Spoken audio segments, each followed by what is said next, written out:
Hi everyone, and welcome to our weekly business chats. I'm Natasha Mitchell, owner of Inspire and Drive, and I'm here today with Jennifer Kelly from New Initiatives Marketing and Nimble Quotes. Hi Jen, how are you?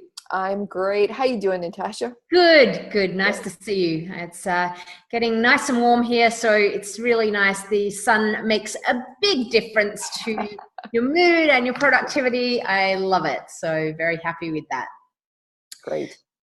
So today, Jen, we've been talking a little bit about keeping things simple and really going back to some of the basics. And those basics are sometimes the pieces that are so overlooked when people are creating a business, sharing their messages out with people, and I'm sure with marketing as well. So that's going to be the topic of this conversation today, going back to basics, and we're calling it the fundamentals of marketing and strategy.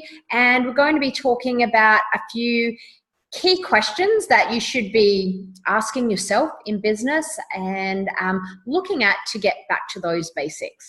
Yeah, absolutely. It's so funny because business at its very basic is doing, is sharing a product or a service in exchange for money. I mean, there's at its very basic level, that's what it is, really. And then, we just complicate it all so much. We have to remember that we're selling a product or a service to a certain audience, and in exchange for money back. So it's interesting.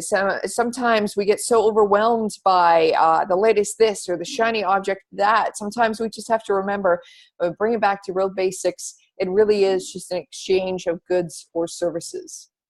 Right, and I think the next layer up from that, it is an exchange of goods and services. But at the end of the day, you need to be providing something to your customers that they really want. It doesn't really matter how much you want it or how much of a great idea you think it is. It has to be something that people want or need, or you can show them why they need it. Certainly there needs to be a market for it.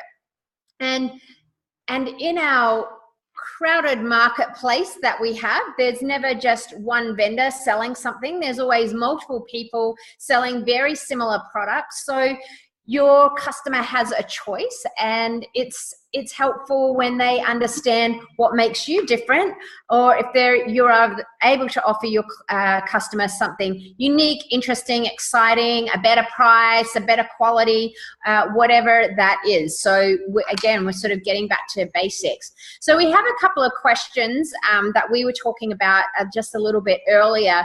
And perhaps we can then share some of our own experiences and stories on what we would do with these particular questions and why they're important. That sounds great. Yeah, so I just wrote a few of them down, and here are some of the questions that I would encourage clients to take a look at when I'm creating a business strategy. And I know, Jen, that you would probably do the same thing when you're creating marketing strategies. So we want to understand, who are you? Who are you? Jennifer Kelly, who are you? Why do I want to buy something from New Initiatives Marketing or Nimble Quotes? Why are you in this business? What's your purpose? What's your purpose to me? And what's your purpose for yourself? As I mentioned before, what do your clients actually want? What are their problems that they're trying to solve? And finally, what makes you unique? Now, of course, this is a much bigger barrel of fish than that just these, but when we're getting it back to basics, this is what we're talking about. Yeah, absolutely. With marketing, so the way that marketing needs to come into a company is to support what the company is trying to do. I'm sure there's many examples, and maybe some of our viewers have lived through either being in a company that is either running a campaign that has nothing to do with the goals of the company. Now, that's unfortunately not all that unusual. What we make sure that we do at the very beginning when working with a company is to really understand their business strategy. So everything that you just talked about, like, why are you in business? What is the industry like? Who is your competition? And it's interesting, going back to the competition, like, who else is selling this? it, oftentimes when you're starting a business, it's okay that there's other people doing what you do. So it does establish that there is a market there for it. And as well, it's okay if no one is doing what you do. There's a chance to claim, stick a claim in the ground in something new as well, for sure. But getting back to the marketing, what is the business doing? And then how can marketing help the business achieve its goals by attracting more of that audience to the business to buy those goods or services? So again, not to be funny, but it really is at its basics. These fundamental questions we have to be very clear on before we can stack on top of that all the fancy marketing tactics that are available to us today. Right. And I'm sure you see it time and again, and I see it with some of my clients as well, when they're saying, I'm trying all of these marketing tactics, I'm speaking, I'm Facebooking, I'm blogging, I'm vlogging, whatever it is. Yeah. And the tactics are just not working. And when you start to get underneath, all of those different avenues that they're going out into the world, the messages are not resonating with people. They're not clear for people because the audience doesn't even know that message is for them.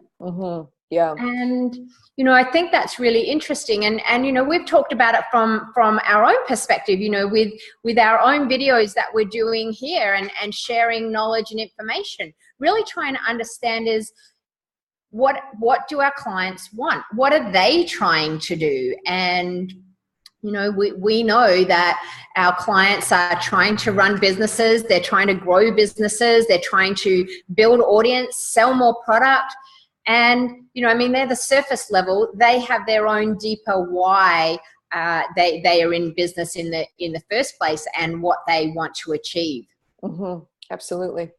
It can be, it's interesting. What we think is so important may not be very important for our clients. And I'll give, I've got a million examples here, but I was just doing an audit of the way that a company put together their LinkedIn company page. Talk about, niche tactic. They talked about themselves as being conveniently located in the heart of Toronto. Now, this is a professional service firm, which most people that will come to that firm, I'll say all people that come to the firm are coming to them for their expertise in what they do, not because they're 10 meters from a subway stop. You know what I mean? And so that's a really basic example of sometimes we talk about some of these things that we think are important, but they're really not important to your client. And you need to be discovering what is really important to your client. What does your client call the problem that you can help them solve? How do they describe it? And while logically that may make a lot of sense, what we find with our clients is we're so close, we as clients, us too in our own business, we're so close to our industry using our jargon and our, $64,000 words in order to explain what we do, when a very simple sort of 101 level explanation of the problem is exactly what the client needs to hear that you can solve. So really understanding what your client calls the problem they're trying to solve with your product or service is so very, very important. Yeah, for sure. And can you talk to us a little bit, Jen, about how you would help someone to uncover what is important to their clients? What kind of techniques or tactics? Now we're talking about tactics, but what would you use to help people understand what the problem is for their clients? Certainly. We so our process really does involve some deep diving around. We do basically a half-day seminar with the client and asking them about 101 questions like this. What is your business? Who is your competition? What is very special about you? So from the client's point of view, really what is different about you compared to all these competitors? What is special about what you do? What do you think your clients think are so special? What do you think some of the problems your customers or your clients come to you with are? And really dive into what they see about themselves that they do well, don't do so well, what the competition does well, doesn't do well, and what they think is really special about them. So it's really important to get the client's point of view on where they feel that they lie in the landscape of where they operate. That's ultimately important. And then asking them, where do you want to be? So, I mean, we're working together because you want to get somewhere beyond where you are now. Where would you like to be? And really listen to see how they articulate that. Do they have a solid vision for that? Are they comparing themselves to certain competition for certain reasons? So it's really a fascinating way to get to know your clients, these half-day seminars or these half-day deep dives. The next stage is we ask for permission to go and talk with either existing customers or past customers. And we ask those customers, it's usually done over the phone, and it's a series of 10 questions we ask them. Things like, what did they do well for you? What could they have done better? Is there anything else that they could have done for you that they didn't do? We've got a series of 10 real deep diving questions that really let the client speak to what was so great about the interaction that they had with our client. We probe on that as well. Some people will say, yes, they were great. Okay, can you tell me a story about that? So we really do probe to get the answer. What is so golden and fascinating about these customer insight interviews is that they will start to tell us stories about what was so amazing about dealing with our client. So what is it that they did was so special? Why do you stay with them? How are they different from anyone else? And here you are getting real stories of why these people stay with your client. And what's so important about these stories is, first of all, they're real. Second of all, they are the reasons that your clients are staying with you. And third of all, they are yours. They can't be intimidated or imitated, by any kind of competition. And what I mean by that is you hear all kinds of messaging out there. We're the ABC leader in XYZ town, right? Anybody can say that. But if you had a client that says, we stay with this company because of the way that they do the aftercare after every single workshop that they perform for us, let's say. So you can really take what your customers say is important about you and work that into your messaging to really differentiate you. While it sounds very exciting, some of the information that we get back can be quite, dare I say, practical. Clients may say, oh, you know what, they invoice on time, or they clean up after themselves, right? If they're a contractor, they leave the job site as clean as it was in the morning. Some of these things where we take this information back to our clients and they're saying, yeah, but isn't that the way that, a business is supposed to be run? Isn't that the way that you're supposed to take care of your clients? And actually, perhaps that's what you think, but that's also so much what your clients value about you. Yeah. And we were talking about that, it comes back to the simplifying things. And there's a lot of really important points that you brought out in that conversation. I think the power of storytelling is vital. You get so much rich knowledge out of someone telling a story, and you really get to the heart of that emotion. And I'm not talking it as a marketing expert here, but when you can get under that emotion is really important. Also, I think by being able to articulate your service offering through a story, other potential clients and recipients of that information can really put themselves into that situation. When you can really touch emotion and get a situational picture for people start to understand much more about why they would want to work for you. And I think, it may or may not be obvious, but buying a product or service is such an emotionally based decision that when you can reach under to that story and see yourself in that, it's a much easier buying situation, and it's a much easier selling situation on the other side of that. Well, absolutely. When the buyer can say, "Oh, you're for me," it helps them buy faster and with more confidence.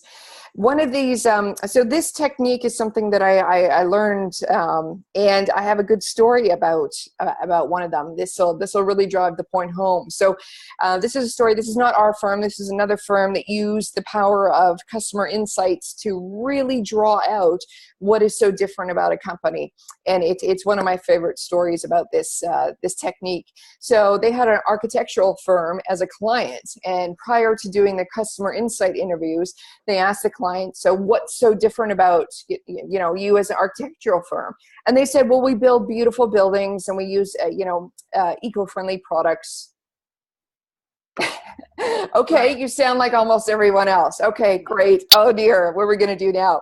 So the company went and did the customer insight interviews, and all the customers essentially said, yes, they build beautiful buildings. Yes, they're responsible with, being fair to the earth and eco products and that kind of thing. But what we really like about them, and let me back up, their customers were the actual builders that were going to build these skyscrapers, these buildings. So the architecture firm, their clients were the builders. So the building company said, yes, all of that is true. But what we find is very helpful about working with this firm is they have people at City Hall that help to get the permits through faster. And the faster we get the permits through, the sooner we can break ground, get the building going, and get paid. So that's very important to my business.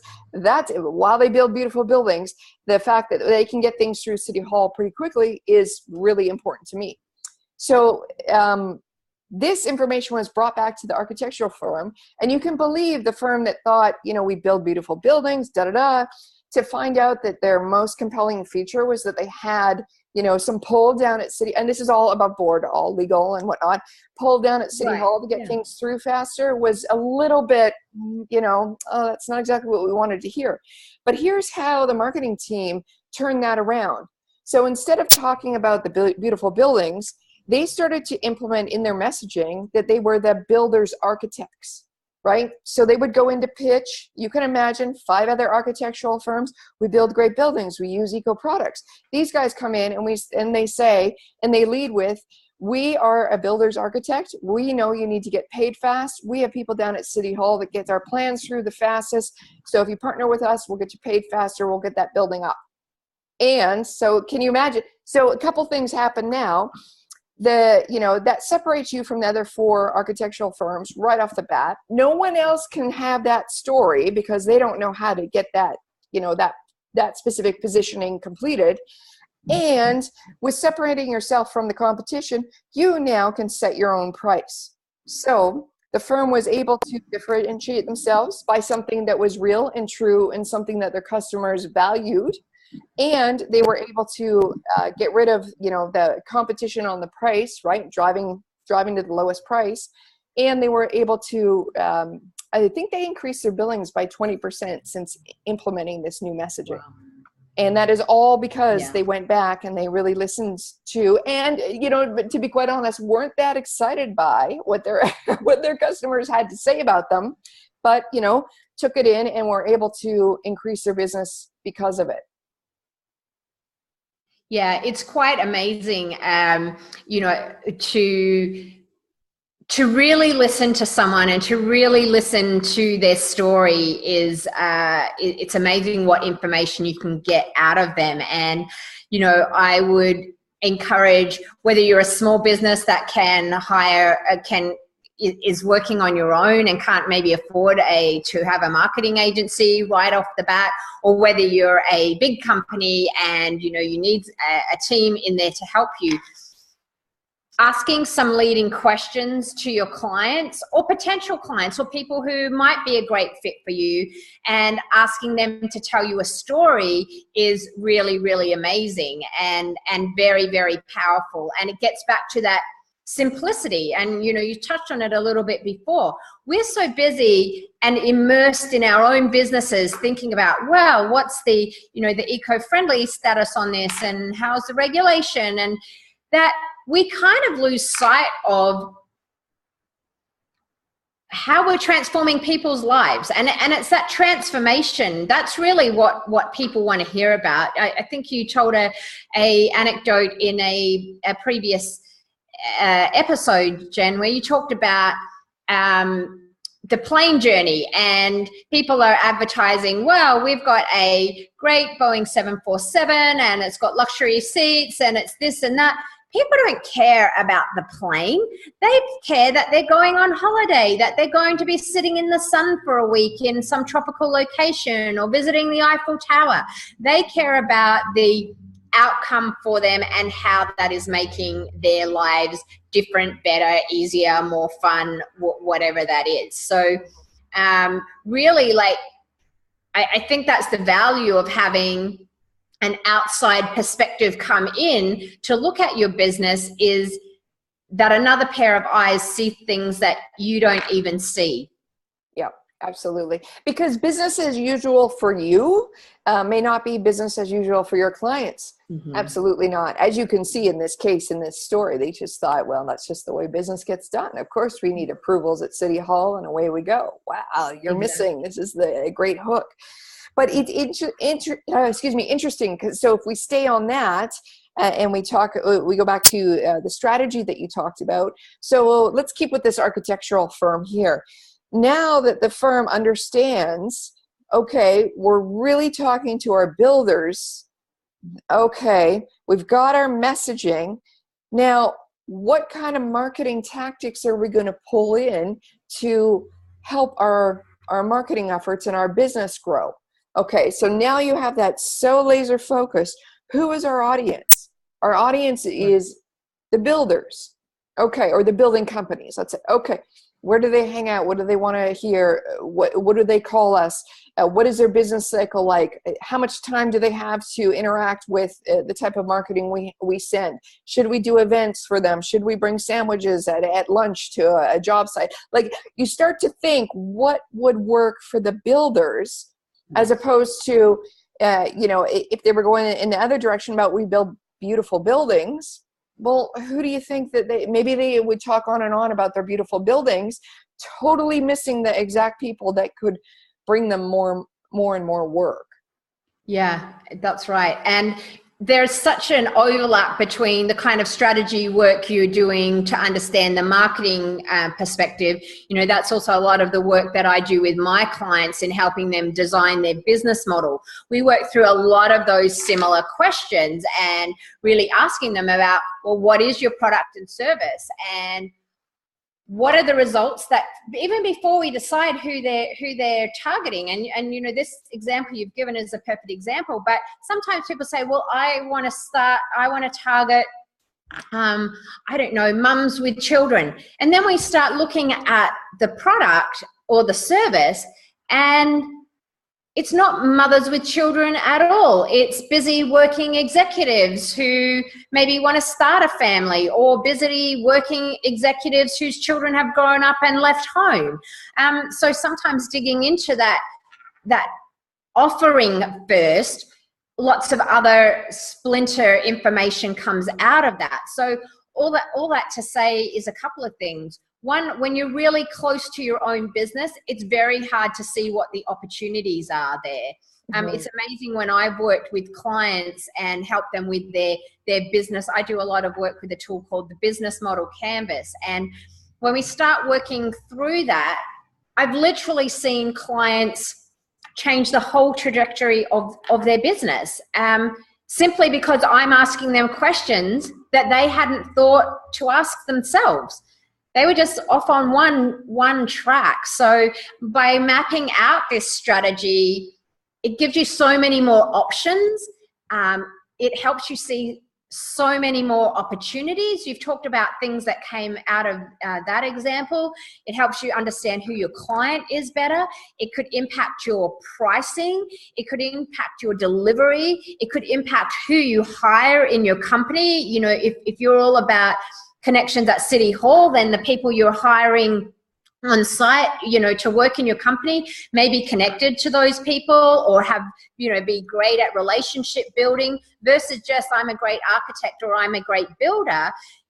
You're literally, the infrastructure of your business is not only about marketing. This is literally how you run your business and the kind of people you need in your business to support you in delivering that value proposition. So that strategy is so important. And, you know, we're talking about the word strategy, and we've said this before, Jen, like a lot of people just go, oh, strategy, I don't need a strategy, or strategy is too complicated.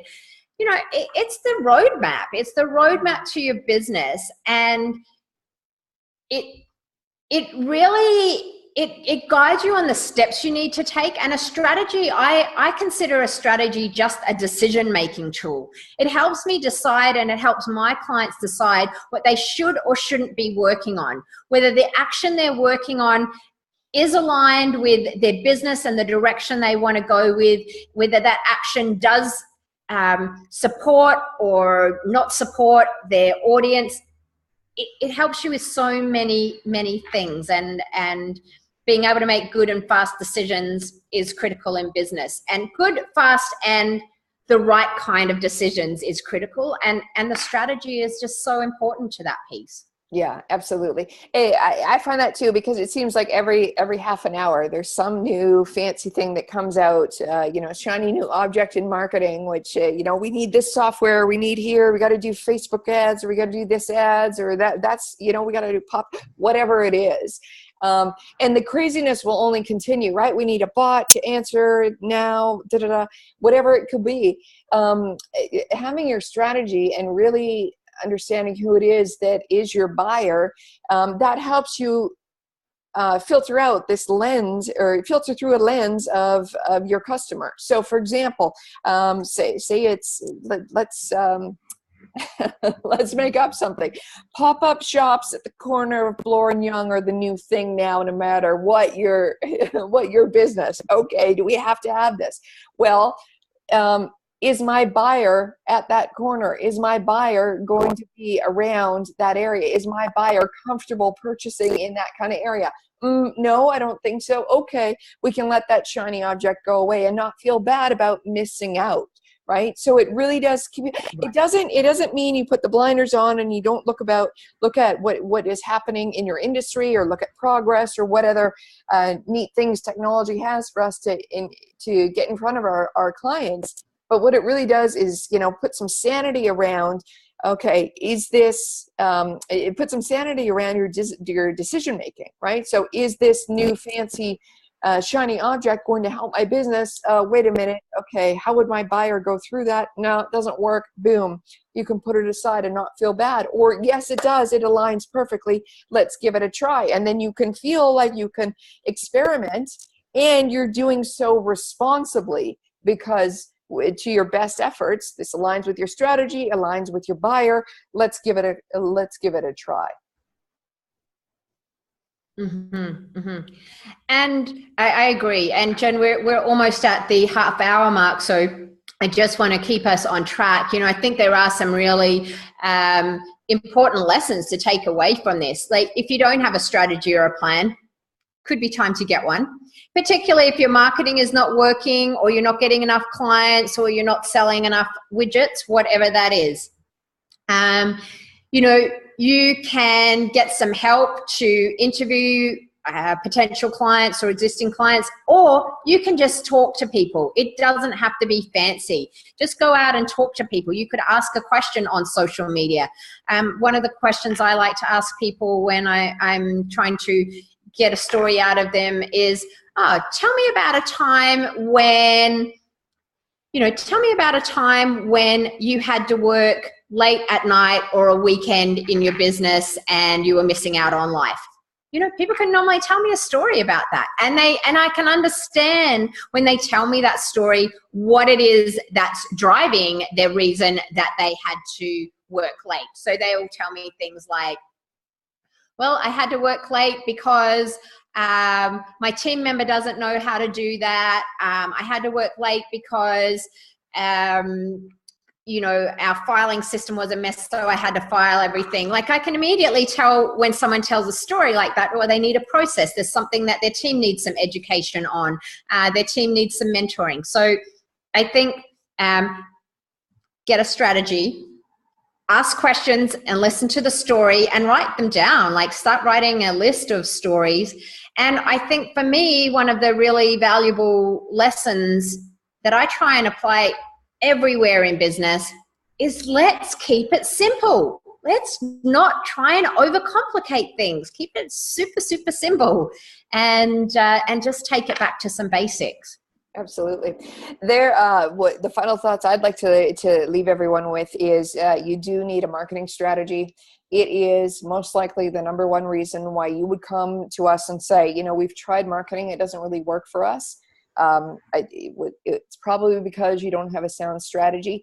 There are many firms out there that will help you create a strategy and then allow you to go ahead and execute. So don't ever feel that you may have to be locked into anything like that. There are plenty of firms out there, including ours, that will help you create a strategy and show you how to go on your way and execute yourself if that's what you need to do. But absolutely, you need a plan, and the plan will help you decide whether or not you use the latest and greatest shiny marketing tactic that comes into your vision, or you stay the course on what you're doing and you just execute relentlessly.